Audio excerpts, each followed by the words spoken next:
এখনো হয়নি। আচ্ছা, আমরা আরেকজন গণমাধ্যম কর্মীর সাথে কথা বলবো। আসলে আপনারা কি দেখেছিলেন বা আপনি আসার পরে কি জানতে পেরেছেন, যদি একটু বলতেন। আমরা জানতে পারলাম যে আমাদের কিছু গণমাধ্যম কর্মীর উপরে এখানে অতিরিক্ত ভাড়া আদায় করার কারণে যখন এই সংবাদটি সংগ্রহ করতে চেয়েছিল তখন এখানকার কিছু যারা সিন্ডিকেট নিয়ে এখানে কাউন্টারগুলো সিন্ডিকেট করে, তারা ব্যবসা করে, তারা তাদের উপরে হামলা করেছে।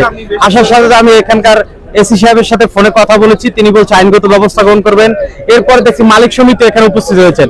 মালিক সমিতি বলছে যে তারা সব ধরনের সাহায্য, কিন্তু এর আগ পর্যন্ত এখনো এখানে দুইজনকে শনাক্ত করা হয়েছে, একজনকে এখন পর্যন্ত গ্রেফতার করলো না প্রশাসন।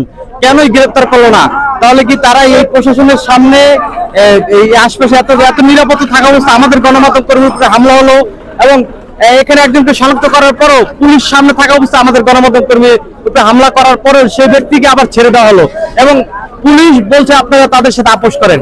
আসলে একজন হামলাকারী একজন গণমাধ্যম কর্মী হামলা করেছে, আমরা তার সাথে আপোষ করবো, এটা কিভাবে হয়? আমার বোধগম্য নয়। ঠিক আছে, আমি প্রশাসনের কাছে দৃষ্টি আকর্ষণ করবো অতি দ্রুতই যারা আমাদের গণমাধ্যম কর্মী ভাইদের উপর হামলা করেছে তাদেরকে গ্রেফতার করা হোক এবং আইনগত ব্যবস্থা গ্রহণ করা হোক। আমরা একজন গণমাধ্যম কর্মীর সাথে কথা বললাম, যিনি আসলে এখানে ছিলেন।